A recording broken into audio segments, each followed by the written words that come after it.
Let me see if we can get a good level. Hey, what's going on? Robert Phoenix here. Welcome to another edition of the Friday FARcast. I'm going to be with you for, at least over an hour. See where we pilot our craft today. It is a pretty intense time out there in the world, the planet in general, but particularly for the people of the United States. Here we are, just a few weeks removed from the eclipse, and what do we have? We've had Hurricane Harvey, and now we have Irma bearing down upon the Florida coast. We've been working with the energy of moving Irma off the coast and into the Atlantic Ocean. Other people have been working on dissipating this storm front, and we're not going to give up. This is, we've just jumped into this in the last 24 hours. So what we're going to do here today is, and if you hear this, whether it's on the live stream or you pick it up on YouTube, please pass this along, okay? This is not anything having to do with any kind of ego gratification or any kind of, hey, let me get more subscribers. This is really an experiment in human consciousness. And, I think we're all pretty fed up with not feeling as though we have any power in our lives. Whether it's in Washington, D.C., or whether it's in your hometown or the media, or your job, or corporations, GMOs, whatever it is, there's a sense of feeling powerlessness, or having a sense of powerlessness that a lot of people either consciously or subconsciously have in their lives. Well, this is a chance for us, okay? Now, we may not be able to completely stop Irma. We may not be able to. It may not be able to completely manifest the way we want, but this is our time, right? This is our jumping off point. And our efforts in terms of our consciousness and what we want to do as individuals and a group, as we clear our paths up, as we clear our bodies up, as we clear our carriers and our signals up, is to be able to get involved at a planetary level from an energetic place and actually affect outcomes of events. This does not place us at effect, it places us at cause. This is the one thing that we can do. Now, there have been numerous assaults on Donald Trump, and where I'm coming from right here, I'm not necessarily saying, hey, back up Trump, because he seems to be somebody. He's got that Jupiter and Libra in his chart, and he wants to appease both sides. I mean, really, that's how it works. Jupiter and Libra appease both sides, appease the left, appease the right, appease the globalists, appease the nationalists. And everything he does, he kind of does halfway. He sort of splits the difference, like the DACA thing. Everybody's, oh my God, DACA, he's going to send these people home. Well, there's a very good chance he won't. Because there's a 6-month period before DACA gets theoretically signed into law, if it does, and it will allow any opposition to DACA to gain some traction, some momentum. If he just did it, if he just repealed it without the 6-month ban, it'd be happening. I mean, people would be getting shipped out of here. But because there's a 6-month delay, there's the opposition that the opposition can form a counter front or a counter effort, a counter move, and weaken DACA to almost nothing. So it looks good on the surface. But really, what has he done? He's played the Jupiter and Libra and tried to appease both sides because he's surrounded by globalists inside the White House. Okay, so what I'm trying to say is that Trump has been under supernatural attack for probably about a year now, most intensely for about the last 6 months. So there are witches, there are light workers that are with shades of gray, let's put it that way. There are deep occultists that are using their powers. Like this full moon was a huge, huge ritual moon. It wasn't quite the harvest moon. It wasn't quite the corn moon. But did you see the size of the moon? It's a super moon. And it's in Pisces, which is the most malleable, magical, and esoteric moon that's in the zodiac. So this was a big, big, big ritual phase with this Pisces moon. Of course, we're dealing with the swelling of the conditions of the water and the air and the atmosphere and the wind and the cyclonic energy that's gathering with Irma. And here we go. I mean, Irma is on its way to Florida, and guess what's in Florida? Mar-a-Lago, which is, Trump's summer home and his getaway, his Xanadu. And there, no doubt, there are people who have been wishing, wishing, maybe dark prayers, dark offerings, so that Irma can come in and wipe out Mar-a-Lago. Well, the problem is that there are a number of other people and other lives that are associated with that part of the world. Just like when the left and the progressives, all the people who, for some bizarre reason, hate Texas, were thrilled over the fact that the hurricane hit Houston, which is the most racially diverse city in the country, maybe the world. So these things come with they come attached. Disasters don't single out one particular group. Lives are affected, lost, sometimes irreparably changed. So keep that in mind. Keep that in mind. Now, I'm going to add another little twist here because we're going to get into this in kind of a deep way. We're going to get into a piece here where we're going to just spend a couple of moments with a conscious visualization, the dissipation and navigation of Irma moving off the coast of Florida and into the Atlantic. Okay, we want to get it off of Florida. Period. End of story. I was passed a piece this morning. It came from, I actually got it from two separate sources, believe it or not. Sorcha Fall, and most of you people know who Sorcha Fall is. So basically Sorcha Fall has been outed as kind of a CIA link, a CIA former KGB link. So there's a lot of, disinformation and misinformation that's been associated with Sorcha Fall. Some of the most far out conspiracy theories that have been forwarded on the internet. Sometimes they're right. Sometimes the information, which is probably just slightly left of National Enquirer, actually is accurate and real. So the latest is that these hurricanes are being deployed by Russia. That this is an all-out weather war on the United States. That this is retaliation for everything that the United States has done over the course of the last, coming up on a year now, right? We're almost, we're just 2 months away from, a year away from the election. And the relationship between the United States and Russia has completely degraded.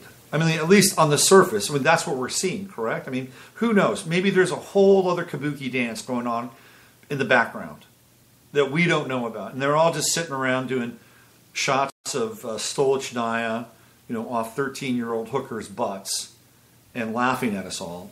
You know what I'm saying? Maybe that's really happening. But in the overall sort of viewable matrix, the relationship between Russia and the United States has degraded considerably to the point where the United States kicked out the Russians from their San Francisco consulate. And the Russians vowed that they would take action. And they were talking about taking action out of thin air, okay? Out of thin air. And they've got a weather control system that probably rivals HARP. So there's a discussion now that these storms, these hurricanes, are being deployed by the Russians. And that's a theory that's out there, and it makes sense in some ways. A long time ago, when I started to burrow down the rabbit hole, I used to get these newsletters from this woman up in, I think she was in Montana, and she would channel these Pleiadians, and the information was kind of mind-blowing. And there was a guy by the name of Colonel Bo Greitz who was connected with this woman, and Greitz was a former Delta Force guy. He was kind of the version, he was like the real-life model of Rambo. So when you watch Rambo, he goes in and he frees the POWs, it's based on Bo Greitz, okay? So, in fact, I think Bo Greitz might have ran for vice president or president a long time ago, libertarian. Anyway, he was connected with this woman, and so she was channeling these messages about what was going on in the United States, and a lot of it had to do with the robotoid stuff and clones and replacements. But one of the things that she also talked about was how Russia had planted highly charged nuclear warheads, bombs in certain parts of the United States that were connected to fault lines. So this was one of the kind of covert mechanisms that the Russians would use in order to blackmail the United States, in order to keep the aid flowing, et cetera, et cetera, et cetera. So this goes back a long ways. This whole kind of shadow war. It's funny because there was the Cold War, which was a complete and utter sham. And then there's the shadow war, which was actually pretty real. Like, okay, so on the one level, like, oh yeah, we got a beef, and you got the weapons, and we've got the weapons, and we've got Bay of Pigs and missiles in Cuba, and and all this stuff, and Gary Powers and the U-2 spy plane, and all this material, and kids climbing under their desks, every three to 4 weeks, national air raid defense drills, and all the fear that went along with that. You could go to I remember when I was in the Bay Area a long time ago as a kid, about 7, 8 years old, you would see signs for fallout shelters, bomb shelters. They were right there in the street. Like, hey, if there is a nuclear attack or there's a bomb attack, there's right there. Just go there, and you'll be able to get into the fallout shelter. Well, those have since disappeared, but that was all part of that culture. And I think there was probably a shadow war going on at the same time. So on the one hand, they've got the fake war, and on the other hand, it's like, oh, okay, well, let's see how we can kind of screw each other over, or at least hold cards so that the other one, because nobody trusts anybody, right? I mean, at that level, do you trust another country? Do you really trust another country? Do you trust another leader? Ever? Come on now. These people, most of whom, the only way you trust them is if they've been in the same secret society or the same cult that you're in. And if you're in that cult with them, then there's a level of trust. All you got to do is have that little handshake, and it's established. Boom. Now there's somebody to trust. If they're outside of that, do you really trust them? No. The answer is no. So anyway, here we are, and we're looking at the possibility of this being a complete psychotronic weather assault on the United States by the Russians. Quite possible. It's quite possible. And we're going to work on the dissipation of Irma to the best of our ability. And that's coming. But there's more. There's more. We have fires now, and those fires are burning in the Pacific coast, the Pacific Northwest, and places like Montana and Idaho. And I just got an email from a longtime listener, Pete Seven, up in Oregon. I used to play some of his music. I don't play the music as much anymore. I just kept getting dinged by YouTube around the music stuff. Anyway, this is what Pete sent me.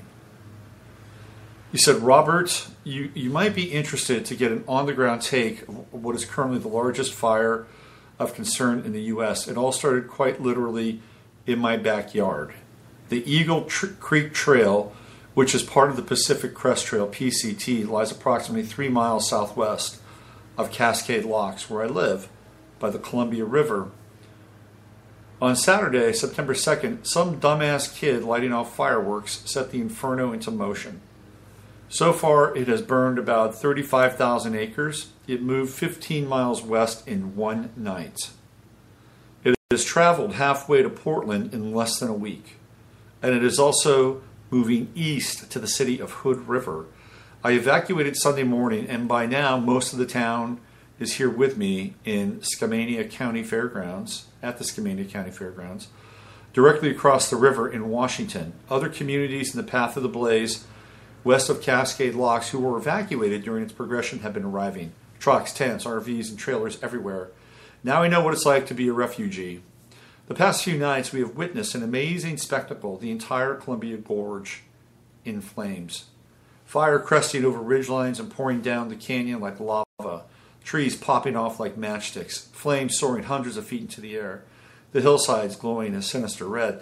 There is smoke everywhere, and behind it, both sun and moon are an eerie shade of blood. So far, there is only 5% containment. Although there are fire crews from all counties staged at various locations, it's getting uncomfortably close to our town, and I'm afraid it might actually hit. Heavy smoke and weather conditions have made fighting the fire with aircraft impossible until today. Chinook helicopters are finally dropping water, but it's very close. The fire has already made its way to parts of Interstate 84, and that has been shut down 25 miles in another direction. The Bridge of the Gods, which is at the west end of town, is the only path of ingress-egress. We take short hops into Cascade Locks to gather last-minute things, help locals, and water our gardens, always keeping our eyes on the edge, on the ridge for impending doom. It's a sick kind of excitement, like being in a movie you don't want to be in. We wait eagerly for nightfall to see the progression of the blaze. Tonight should be particularly interesting as unfavorable winds have picked up. For all the destruction we have witnessed, the fire has encroached remarkably slowly towards our small town, as if it's toying with us. It is less than half a mile away. I'll update you with any developments if and when I can. Still listening to all your shows. Okay, so he's got some pictures here, and a couple of them are absolutely, wow, stunning. I wish I could put them. The one thing about Blog Talk that I liked is that you could load pictures on a slideshow, and you could actually see some of the things that I'm talking about. But if you want to, you can look up Cascade Fire in Oregon, and you'll see some of the images. They are very unsettling. Extremely unsettling. So now we have, in short order, we have Harvey, just a little over a week after the eclipse, Irma following Harvey, and apparently there are two more hurricanes that are forming out behind Irma. How about that? We have the fire in the Pacific Northwest. We have fires in California, and we have now an earthquake in Mexico that was about 8.1 on the Richter scale. And not only that, but the Patriots lost last night, and Tom Brady looked like a 40-year-old quarterback. Wow. The world is coming to an end. No, not necessarily, but we are in a very different time. Very, very different time. This is not a time where it's like you can't fold up like a cheap tent. Right? This is not that time. This is the gut check time. This is the, hey, we're on Earth during a period of potentially cataclysmic and catalytic change. And you're here and you're a part of it. And there are systems that are still up and running. People are still having lives. People still have professions. They still have vocations. And yet we are surrounded by either current or imminent disaster on the horizon, whether it's of our own doing, like a dipshit kid blowing off a firework in the Pacific Northwest, or somebody setting fire surreptitiously with some kind of intent other than a mere mistake, mishap, or deeply, deeply faulty human error. Or whether it's being used and manipulated, generated by technology, ours or others. The shit's hitting the fan. And that's what's happening right now. It's the thunderclap. There's an I Ching that is associated with thunder. And it's the thunder that wakes people up. Now you have a couple of options once the thunder hits. You can use it to stay awake. Or you can say, this was just a passing storm. Let me go back into my dream. That's not how it works. It could work that way, but it's really not how it works. You got to stay awake now. You have to stay awake. You have to stay conscious. And the conscious part is clearly one of the more, I wouldn't call it challenging, but it takes work. It takes work to be conscious. It takes being aware. It takes being plugged in. It takes on all levels. On all levels. Of course, we get help. We get the dispensation of grace, but it takes. We have to get there. You know, what's the old saying? God helps those who help themselves. I mean, how about that? That to me, that is the utterance of consciousness and being conscious and aware. You help yourself. I'm going to be conscious. I'm going to be aware. How is this going to affect this person? How is this going to affect this person? How is this going to affect me? How is it going to affect my body? Right? And once you're aware of that, then guess what happens? And you make conscious choices. It's an amazing kind of experience. The challenge is that, we are running old programs and we're trying to eradicate those old programs. That's the challenge, so that we can get up to speed. We can get all of our new upgrades, right? And all those old programs that no longer work, you put them in the trash, you frag them, whatever. And that's happening now too. So we're doing some simultaneous. We're multi-processing, because on the one level we're dropping things, and some of these things are very difficult. They've been with us for a long time. This lifetime, other lifetimes on other planets, other dimensions, multiple selves. I mean, there is a myriad of there's a continuum of the myriad projection and relationship to self. Okay, and so what we're doing is we're closing those programs down, and sometimes it's really, really difficult. But on the other hand, we're also affirming and decreeing something new and better to come into our existence. The hard part is that part where you're kind of in the middle, right? The old hasn't really completely evaporated, hasn't completely, been removed, right? And the new hasn't necessarily completely ramped up yet. And that place is difficult. That's the place where we're tested, because we can do a lot of interesting things in that place. If we're impatient, if we're anxious, we can make wrong choices. So during phases like that, it really helps to go slowly and be careful in terms of where you step. That's bottom line, And then once the new comes in, then you can take some quantum leaps. But this is where we are right now. We're having to, and we've been doing this for a while. If you've been on this path, really been on this path, the first time you should have had an inkling of things not being right would have been 9/11/2001. So that's 16 years ago. It'll be 16 years on Monday. Okay? That was a big wake-up call. If you didn't get that wake-up call, maybe you could have gotten a little wake-up call along the way somewhere. Maybe it was the last election. I don't know. But a lot of us have been on this path for quite a while. And I remember really intensely engaging in this sort of way in the mid-90s. Actually around 93, 94. That's when, 90 was when everything really flipped on for me in a huge way. 1990, it was a big time. I was 30 years old, and a lot of the things that I had been thinking about and have been, sort of floating around in my consciousness were popping. They're popping like cherry bombs in my life.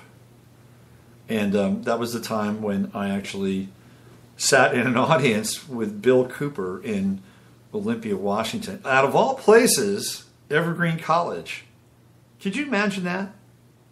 Bill Cooper was on Evergreen College. This was in 1990.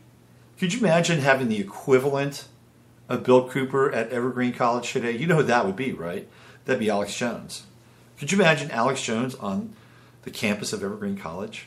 They'd burn it down. They would burn it down. In 1994, Bill Cooper had a very robust audience. Let's put it that way. So this is the time now where the awakening phase, you're deep in it. You're deep in the awakening phase. Okay? We have been deconstructing reality for the last 15 years, at least, if you've had the 9/11 alarm clock going off. And then you realize once you get into it just how deep the rabbit hole is and where it leads you to. The rabbit hole leads you to hell. That's where it goes. The rabbit hole leads you to hell. That's where the rabbit hole goes. Remember that. That's the end of the rabbit hole. It is hell. And we have seen over the course of the last year just profound, intense, in-your-face revelation of the method, pieces of information pop up before our very eyes. Stuff we've never, ever, ever seen before. That WikiLeaks dump prior to the election, probably one of the most incendiary exchanges of information in the history of the planet. Never before had we ever received information that gave such a detailed account of what was going on in the DNC and in John Podesta's email box. Nothing like that had ever been seen before. And by the way, where is Seth Rich? Where is the Seth Rich investigation? Where are we with that? But it gave us a glimpse into a very, very dark world. And a world that permeates our world, operating on unseen levels, carrying out despicable acts. And for the eyes to see it, for the people who are not faint of heart, they got a glimmer into the rabbit hole, into the dark denizens and the dungeon of the rabbit hole. It's part of the awakening process. It's what it is. And now the awakening process also stands in the light of truth. Truth has its own morality. Remember that. Truth has its own morality. When we try to subject truth to a subjective morality, it is no longer truth, it becomes propaganda. It becomes media spin. It becomes marketing.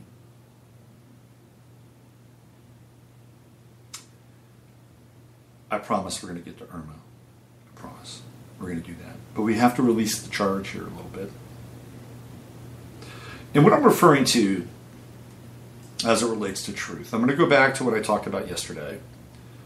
And some of you might be more familiar with the Michael Bennett incident down in Las Vegas. And I went to a message board I've been going to for the 49ers since around 1999, 2000. So I've been going there for 18 years, developed friendships. Like real-time, not virtual, real-time friendships with some of these people, meeting them in places, going to games, going to sports bars when the 49ers would hold their draft. So this is part of my life. I care about some of those people. And, I brought up the Michael Bennett thing. I basically said that he was a crybaby. And I was just completely shot down by these people. Oh, no. How would you feel if you had a gun pointed to your head? Well, dude, I had it. I had the gun pointed to my head. Okay? It's happened. Talked about it yesterday. Essentially, I was met with derision, and Michael Bennett's position was championed, validated. Well, seems that Michael Bennett left out a few details around his arrest. It wasn't even an arrest, it was detainment. He was detained for 10 minutes. First of all, the two police officers that detained him happened to be quote-unquote minorities. Now, I don't know if that means that they were black, like Michael Bennett, but they were minorities. Michael Bennett claims that he was profiled, singled out, roughed up, threatened, abused, brought within one trigger finger of his life because he was black. The majority of the people in the casino where Michael Bennett was at that time were black. Bottom line. So why was Michael Bennett singled out? They could have singled anybody out if that was the case. The reason why Michael Bennett went through what he went through is because he ran from a crime scene. People don't understand this. He ran from a crime scene. And when you run from a crime scene, there is a constitutional imperative. I think it's built into the Constitution that you got to go after that guy, basically. Right? I mean, again, Let's say it's not in the Constitution. You got. I mean, you're a police officer. Let's say Michael Bennett. He wasn't the guy, but let's say Michael Bennett was the guy that was firing shots in the casino. We talked about this yesterday. If you don't go after him and he's got a gun, that person, whether it's Michael Bennett or Michael Moore, they could use that gun again somewhere else. And then who's to blame at that point? It's the police who've been called into a situation where somebody's brought a gun into a public place and is firing shots. What if it wasn't Michael Bennett? It was somebody else. And they were the guy. They were the person. They ran off, and the cops said, you know what? Hey, let him go. Okay? Let him go. He's black. If I go after him, you know what's going to happen? I'm going to take heat for this. Right? Let's take the race out of it. Let's make him, I don't know, brown, white. Who cares? You let that person go, and they use a gun again, then who's that on? Now all of a sudden it's like, well, why didn't the LVPD go after that person and track them down? The blood of the people who got shot as a result of them letting that person go, that's on the hands of the LVPD. And again, I am not standing up for the cops. I'm standing up for the truth. And the truth is that Michael Bennett is using this to his advantage, to forward his agenda, to get people to feel sorry for him, and to make himself out to be a hero. A hero through suffering and a hero through victimization. That's what he's doing. Remember, the left loves martyrs. And I know a lot of people on this message say, well, he's lucky he didn't get shot. He's lucky he didn't get shot. By the way, the gun apparently was a taser that was being held at him. It was not a service revolver or .45. It was a taser.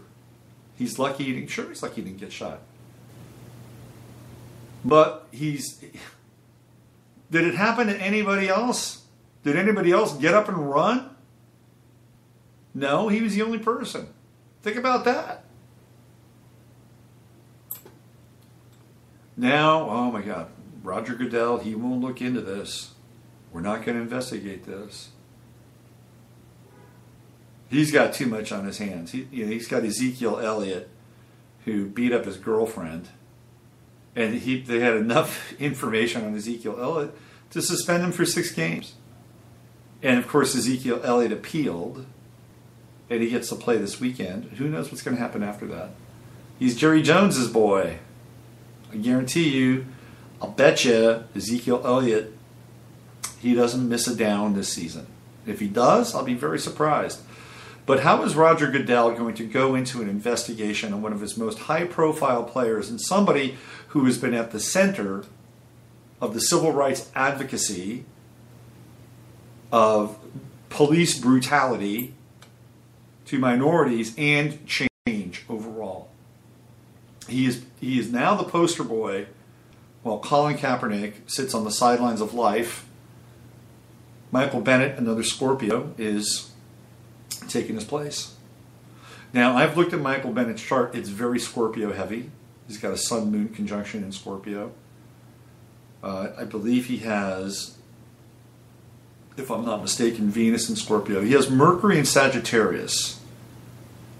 And he has Chiron in Gemini opposite his Mercury.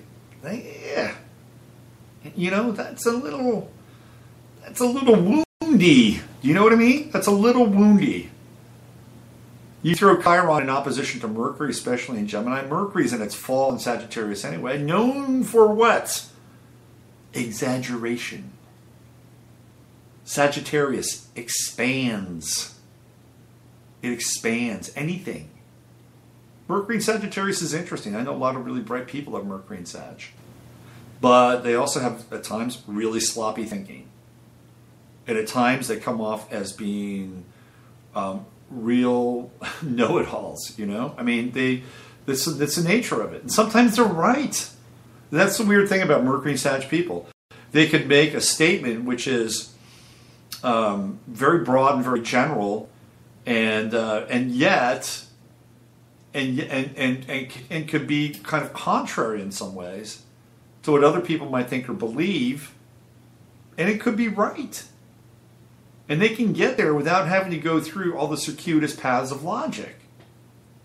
I mean, I've seen that happen with Mercury Sag people. I've also seen them be completely wrong and completely conflated in terms of their thinking. Now, you put Chiron in Gemini on the back end of that, and that is interesting.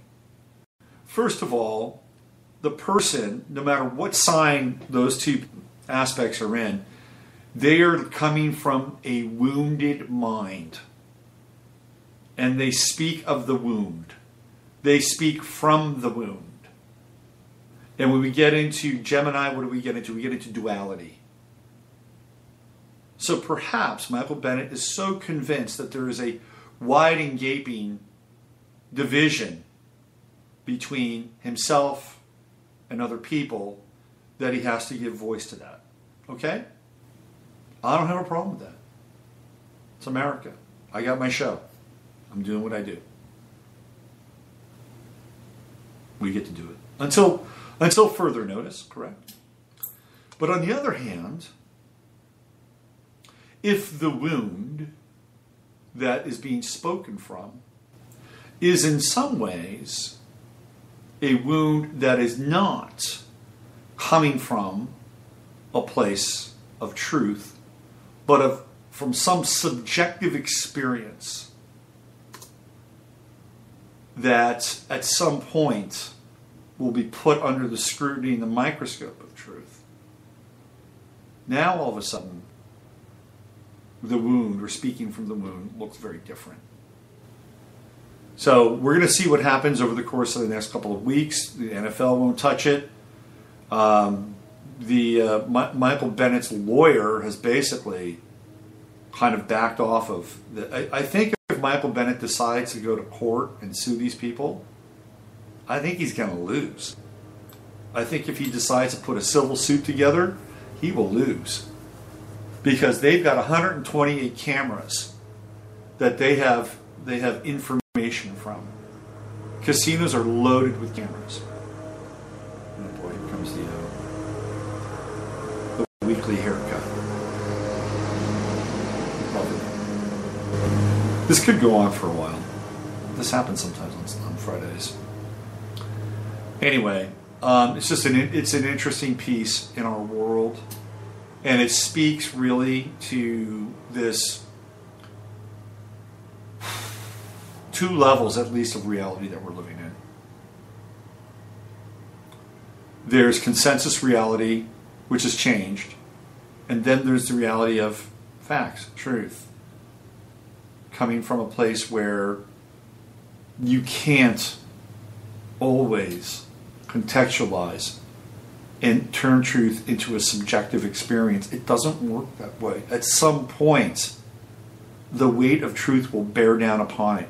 And the more that we're in denial of this, the more that we promote a society and a culture that is engaged in conflation and codependency because somebody has an agenda or a group has an agenda and it feels good to be a part of that agenda, that there's some kind of weird absolution on a personal or collective level.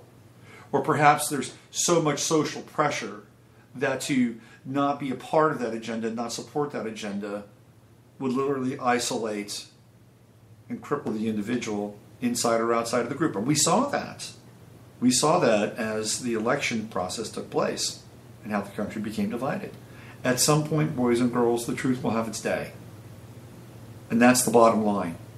And whether it is an apocalyptic and revelatory truth so profound, so shattering, so paradigm blasting that it will be undeniable, or whether it rears its head and pops up and makes people take notice in a way that completely changes the landscape and the narrative of how we deal with information, agenda, politicizing, well, it remains to be seen. And maybe the Michael Bennett event will be a turning point. Somehow I don't think so. But maybe it'll be a turning point once the information comes out. If the information comes out and Michael Bennett is lying through his teeth about the abuse that he suffered at the hands of the two police who were simply doing their job, then his credibility will be reduced to zero. And the things that he has not stood for, but sat for at the beginning of a football game will be reduced to rubble. Now, that doesn't mean that other people won't continue their cause until change has occurred. It's their right.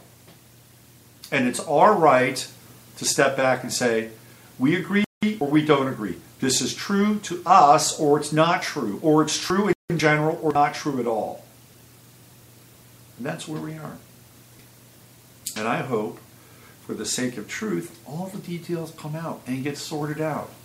And remember Michael Bennett, the truth shall set you free. All right, so here's what we're going to do. I'm going to play the interview I did with Roz Barone yesterday. It's about 24 minutes.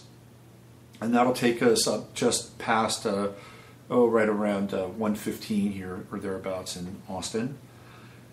And then when I'm done with the interview, we're going to come back and we're going to do a visualization. Now that I've cleared the charge, it's important, you got to clear the charge. Now that I've cleared the charge, we're going to do a visualization for Irma. And we're going to visualize for just a brief period of time. I'm going to do a little invocation here, nothing fancy. I'm not going to go into some Moses meets Aleister Crowley kind of moment. Just do a brief invocation. And then we're going to say happy Friday to one another, and I'll be back on Sunday night for the live stream, which I'm sure I'll have a lot to talk about. All right, so let me set the stage for the interview here. Roz Barone is the organizer of the new-paracon conference, which is happening next weekend down in Houston. I'll be there. I'll be speaking on Saturday and Sunday. I'll be talking about Uranus and Taurus, money change, AI, robotics, body modification, all the things that we're going to be looking at with Uranus and Taurus. And then on Sunday, I'll be talking about Chiron and Aries and the wound of war and America's Chiron return, which is going to happen at 20 degrees Aries. So that's about 3 years out. But, once Chiron goes into Aries, it's in the sort of the gravitational pull of natal Chiron. And Chiron and Aries has to deal with masculine energy, male energy, and the wounded male, and the wounded male inside of the feminine, the wounded version of the male, whether it's fathers, whether it's lovers, whether it's husbands, whatever. This is the image that both sexes are kind of carrying around, and so I'll be talking about that. And Roz has some good things to say, some details about the conference and speakers, and we get into a little bit about virtual versus real and why it's good to attend an event like this versus just being online all the time. All right, so why don't I play this without any further ado. This is Roz Barone, director of the new-paracon conference, and myself talking about the conference and some learning. So now what I'd like to do is I'd like to open up a little conversation here with Roz Barone, who is the organizer of new-paracon, which is a conference in Houston that's taking place on the weekend of the 17th and 18th September, of which I'm going to be a participant. I'll be giving 2 talks down there, one on Uranus and Taurus and the very drastic and startling evolutions around resources and money and technology, and also Chiron and Aries and the balancing out of masculine and feminine energies. So that's going to be my portion of it. But I want to hear more about the conference in general and more about Roz. Roz, thanks for coming on the show today and taking time out from your incredibly busy schedule. I know what it's like to organize something like this, and it's a big job. So let's find out a little bit about you, where you come from, what your background is, and kind of what your motivation for putting together this event down in Houston. Well, thank you so much for having me today, Robert. I have a really varied background. I did conferences and events for clients of mine for over 30 years, and as I own my own business. I also have been intuitive since I was a child, so I was trying to, with this conference, really bring things together in the city of Houston. We've had a lot of things happen here as far as events go, but nothing that's this big or nothing that's this totally encompassing, let's put it that way. I looked at it and thought, well, we don't have UFO conferences down here. We don't have paranormal conferences, and yet we're the fourth largest city in the nation. There's lots of people who are interested in these and other topics, but we just don't have them here. We always have to travel somewhere else. So last year, the idea was brought to me to do basically a metaphysical expo, and I thought, well, gee, wouldn't it be wonderful if we could start adding different pieces into this and bring everyone together so that they could experience things they weren't normally experiencing. You know, the paranormal people don't go to metaphysical conferences, and the UFO people don't go to paranormal conferences. But if you have it all in one place, we can open people's minds to a lot of different things. So that was basically the reason for developing the New Paradigms Conference and Holistic Expo. And I've gotten such a great response to it from both speakers and vendors and just general public that I'm really excited. I already have next year starting to be planned. Well, you almost have to do these things that far in advance. It's a really interesting mix of guests and speakers that are going to be there. There's something for everybody. If you're connected to the whole UFO experience, Travis Walton's going to be there. If you're into deep esoterica and symbolism through art and time, William Henry is going to be there. Why don't you talk about some of the guests that we know we're pretty familiar with those two. Talk about some of the other guests that are going to be there and what they're going to bring to the table. Well, I will tell you, first of all, I'm absolutely thrilled about getting William Henry here. I was trying to get someone from the Ancient Aliens television show, and it proved a little more difficult than I thought it would. But William Henry was one of the people on my wish list. If I could have my way, would I have these people? And he is just so nice and so genuine and so wonderful to come, since this is the first year. I was really, really thrilled about having him here. Let's see. We have Daryl Sims. Daryl Sims is the alien hunter. He has evidence of implants, physical evidence. He has a background in CIA and military police, and he approaches UFO abduction and proving aliens exist from a very matter-of-fact point. We also have Greg Lawson coming in from Austin, who is a police officer who does paranormal investigation. So he also approaches it from a different point of view than most paranormal investigators. So we've got a little bit of everything like that. As you mentioned, you're coming in, you're going to be talking about AI, and I think that's going to be wonderful. One of the really, really greats going to be there that doesn't have a lot of flash is Dr. John Miller. He's going to be talking about transgenics, which is a subject that is absolutely necessary to be understood these days. Transgenics is about splicing human and animal DNA together in one organism. Mm-hmm. And he brings up, I've heard him speak on this, and it is absolutely fascinating. He brings up all the ethical questions. He brings up how media has gotten us used to the concept of this coming about, where the science stands right now. It's a very, very fascinating topic, and it's very timely because these experiments are going on as we speak. Absolutely. So they've been going on for a long time. Yes, they have been, but nobody's talking about it. And he's the first person I found who's really talking in an in-depth manner about transgenics. So I think that this is something the public really needs to know about and to be aware of what's going on, how it's going on, and if there's anything that can be done about it. We also have Betsy James Cooper coming in from San Antonio, who is a forensic investigator and artist.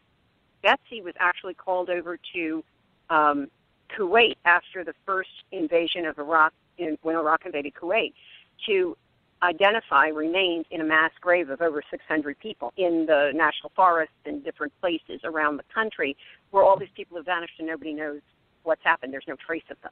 So we've got a little bit of everything for a lot of different tastes and a lot of different interests.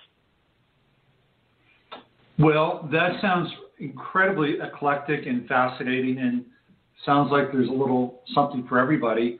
What if, let's say, there's a psychic or a practitioner, somebody who's speaking at the event? Will they be having private sessions, or is there a way to contact some of the people that other people can get in touch with during the conference weekend?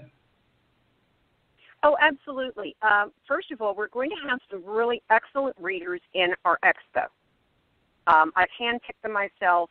They're a select group of people. I know that these are good readers. We're actually having John Capello come in from Dallas, who is going to be doing some galleries, and he is a medium. He was actually voted the #1 top male psychic in the country for 2017. He's going to be doing some smaller galleries where everybody is guaranteed to make contact with someone from the other side, and then he's going to be doing a larger gallery where it's going to be just, whoever comes through kind of thing. So we do have tickets available for that. I think that's going to be another fascinating thing for people to actually have conversation with the other side. Mm-hmm. Mm-hmm. So let's talk about logistics. Let's say people are interested and they want to go.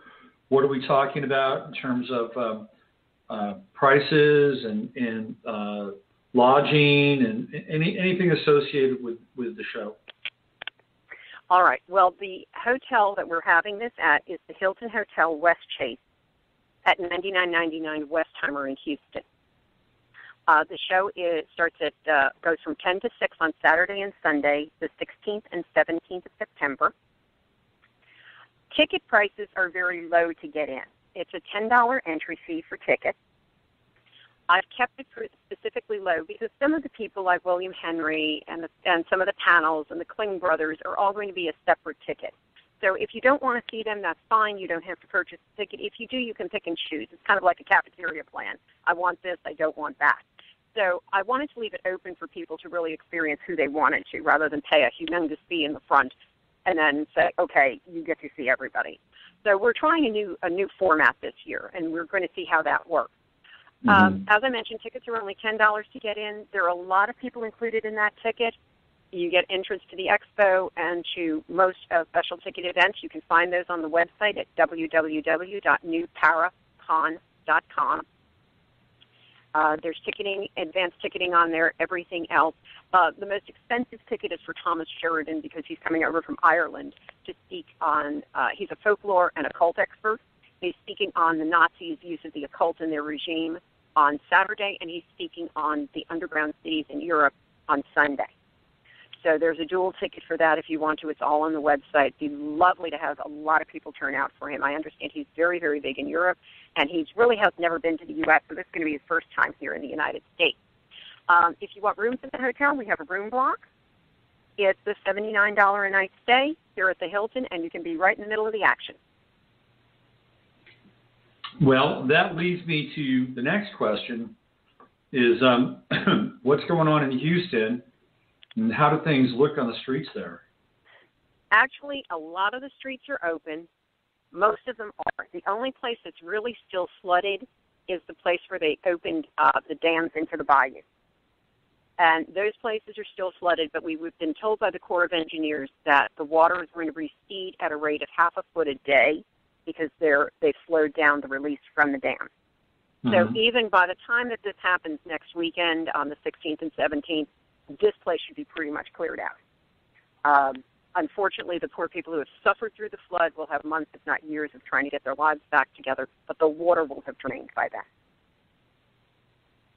Well, I mean, that's bad news, good news, right? The good news is that Houston is becoming a functional city. Once again, the bad news is that there are still areas that are devastated and will be devastated for a considerable amount of time as the debris is removed. And then whatever happens with the new kind of urban planning that will take place in those areas, of course, a lot of people will have some say, or at least try to have some say in that, especially if they're taking federal dollars for the rebuilding process.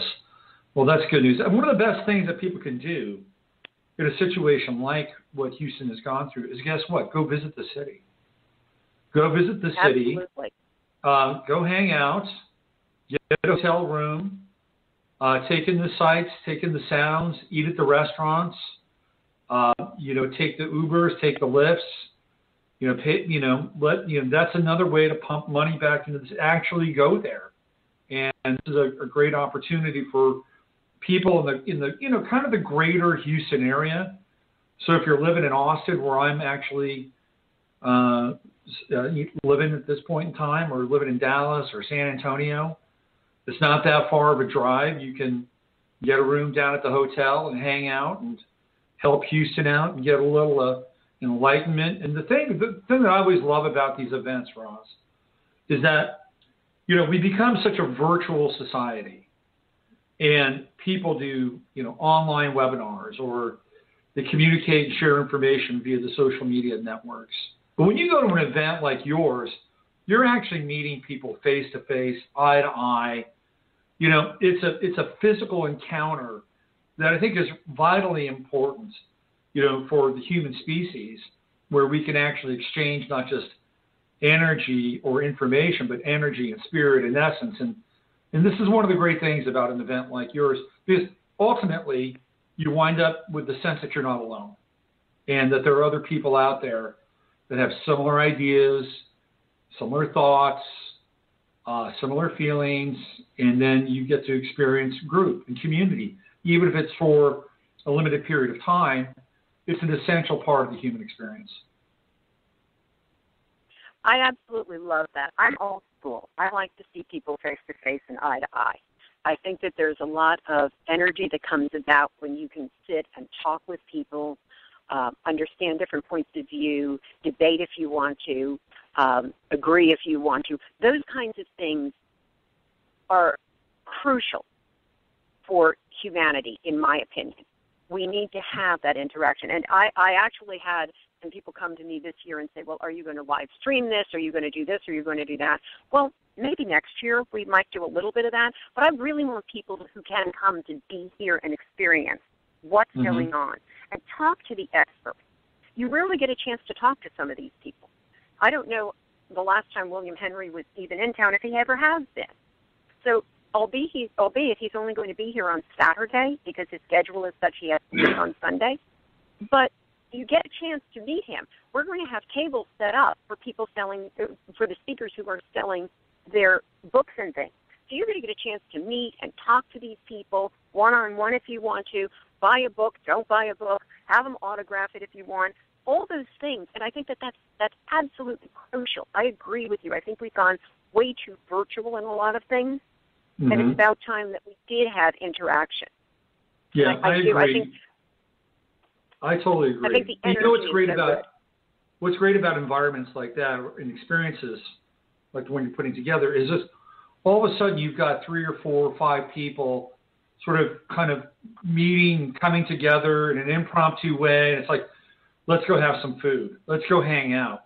This is the wonderful thing about this. I mean, friendships and relationships can be born out of the seed of an event like this. So thank you for doing it. I think it's great. And I'm thrilled to be going down there. The only negative thing I have to say about William Henry is that I'm speaking opposite him on Saturday. That's the only negative. Because he's such a great speaker and a great presenter.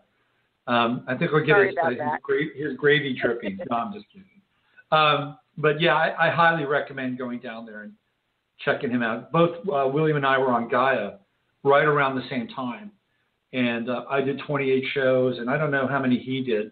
But we were there right around the same time, and I think we left right around the same time for different reasons. But we'll have something to share and talk about around that experience. Anything else you want to bring up about the conference, Roz, while we still have some time here? Well, not a whole lot other than I'd love to see a lot of people come and support this. As you said before, Houston is back on its feet. I mean, I'm sitting here at the hotel doing this interview, and I'm watching all the streets with all the traffic and people moving around and everything being fine again. And it's going to, Houston's a comeback city. And so like I said, we're quick to flood. We're quick to recede. Everything's going to be fine by the time you get here next weekend. It's going to be great. So don't let the floodwaters scare you off. We're going to be high and dry by then, and it's going to be a really, really great opportunity to do everything that you said, Robert, to listen to some great speakers, to form friendships, to have interactions. It's going to be really fun. It's going to be great. And we're planning with a good response to do this again for the next year and for the foreseeable future. Well, that sounds terrific. Let's get into details, websites, event location, phone numbers, anything that people need to reach out and contact you and participate, get involved. Go. Well, the website again is www.new-para, as in paradigm, P as in Peter, A-R-A, C-O-N for conference.com.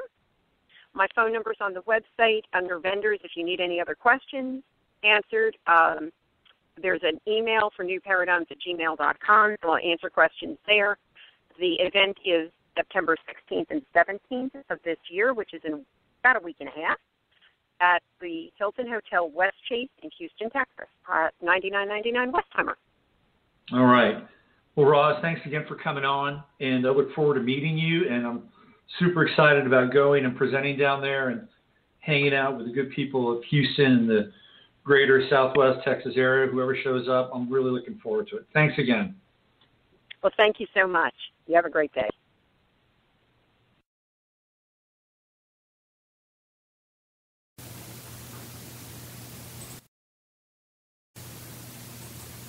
All right, here we go.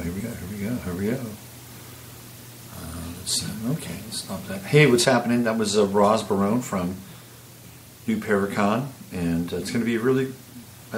Look, I'm thrilled to be going to a conference and speaking at a conference. So I'll be there Saturday, Sunday. If you are in the greater Houston area, if you're in Austin, if you're somewhere down on the other side of Houston, maybe somewhere over in Beaumont or Louisiana, and you want to stop by, say hi, I'll be around, and I'll be doing some readings down there too.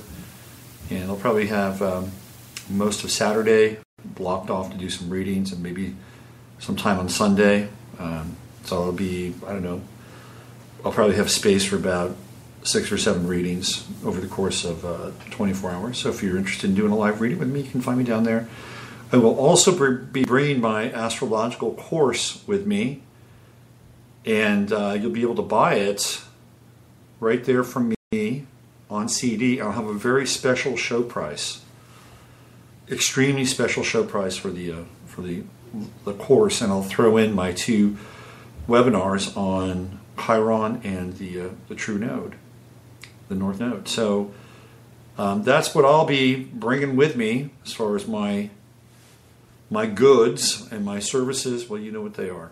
All right. Speaking of service, why don't we do this? Let's take the next just a couple minutes here, and let's clear our minds, and let's hold this intention.